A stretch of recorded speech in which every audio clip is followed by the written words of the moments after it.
Good Morning Business, le grand entretien.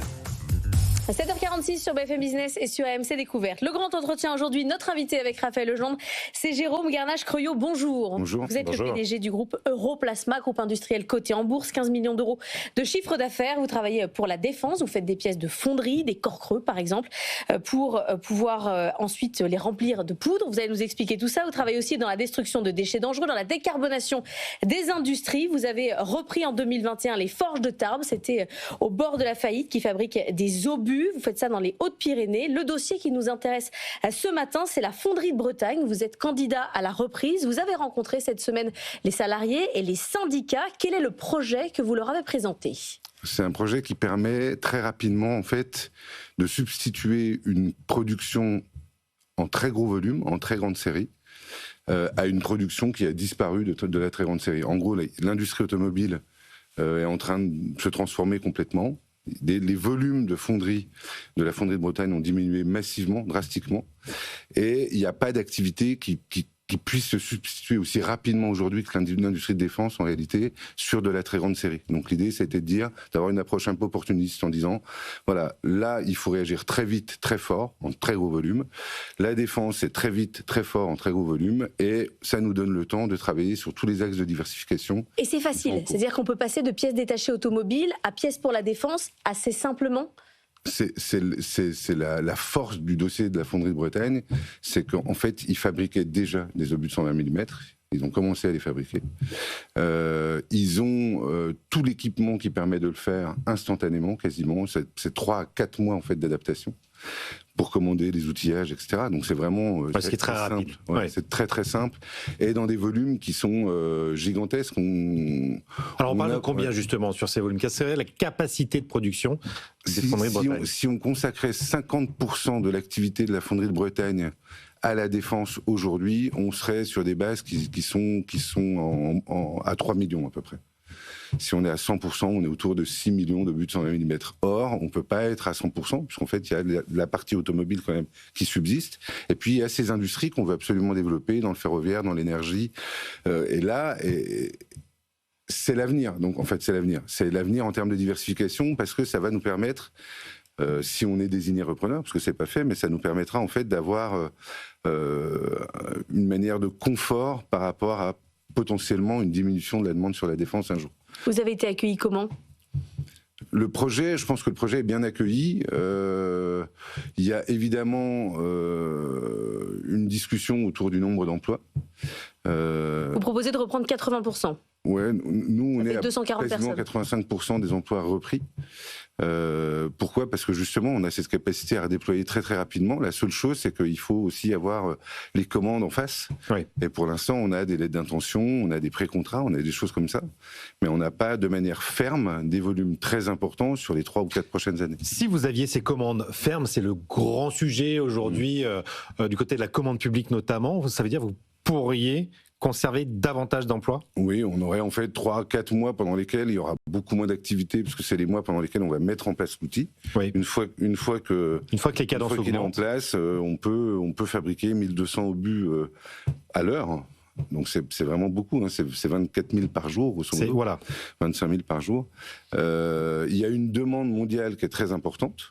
Elle est là, okay. C'est à nous de capitaliser sur cette demande, et puis ensuite on recréera davantage d'emplois, on créera davantage d'emplois. Donc ça veut dire que vous pourriez passer pas du chômage partiel, éventuellement quelques mois. On pourrait. La seule chose, c'est que pour pouvoir se mettre dans ce genre de situation, il faudrait que j'ai une lisibilité instantanée que je n'ai pas.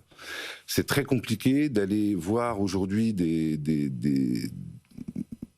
clients industriels sur la défense et de leur dire: signez-moi un contrat alors qu'on n'est pas propriétaire des fonderies de Bretagne. Mais par contre, c'est difficile pour nous à entendre, qui interrogeons toute la journée les banques et les industriels, qui nous disent tout va bien, les banques, aucun problème de financement, on suit quasiment tout le monde, les TPE, on les aide. Du côté des grands industriels, on fait des contrats longs, et vous dites, bah là j'ai un sujet, clairement, je peux augmenter ma cadence par rapport à ce que demande l'Europe, et j'ai pas les contrats. Pour l'instant, je sais pas. Oui, alors on n'a pas les contrats parce qu'on n'est pas encore repreneur de fonderie de Bretagne. Le jour où on le sera, je pense que très rapidement, on aura des contrats fermes, etc. Là, en fait, on est dans le secteur de la défense, c'est un secteur très confidentiel, il y a quand même beaucoup beaucoup d'industriels qui nous ont, enfin beaucoup, c'est quelques-uns, mais en réalité, c'est beaucoup compte tenu de la situation, qui nous ont signé des lettres d'intention fermes, engageantes, dans le cas d'une reprise. Donc l'accélération, elle est concrète sur les commandes de défense. En tout cas, à Fonderie de Bretagne, elle serait très concrète à un horizon de 6 mois. Et l'horizon de reprise des Fonderies de Bretagne, ça pourrait être quand, dans le meilleur des délais? Alors nous, ce qu'on nous dit aujourd'hui, le calendrier de la procédure n'est pas encore complètement définitif, mais d'après ce que j'ai compris, il y a une deuxième audience en avril, au mi-avril. Et puis en fonction de cette deuxième audience, il y aura probablement une entrée en jouissance au mois de mai. D'accord, donc au printemps. Donc après, on a 6 mois devant nous. Voilà, ouais.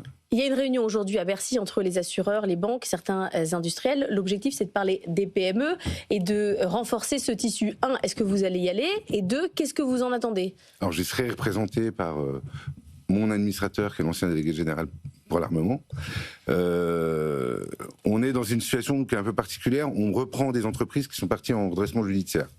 La réglementation bancaire impose aux banques qui voudraient financer des entreprises qui sont passées par les fourches codines du redressement judiciaire 100% d'equity à mettre, enfin 100% en fait d'equity à mettre en face des loans, des prêts qu'ils nous accorderont. Donc nous, le marché bancaire, il nous est totalement impossible aujourd'hui. Alors, avant, c'était impossible parce que c'était la défense et on sortait de RJ. Maintenant, la défense est redevenue éligible. RJ, c'est les critères ESG, ouais, c'est ça? Non. Le RJ, c'est redressement judiciaire. Ah, d'accord.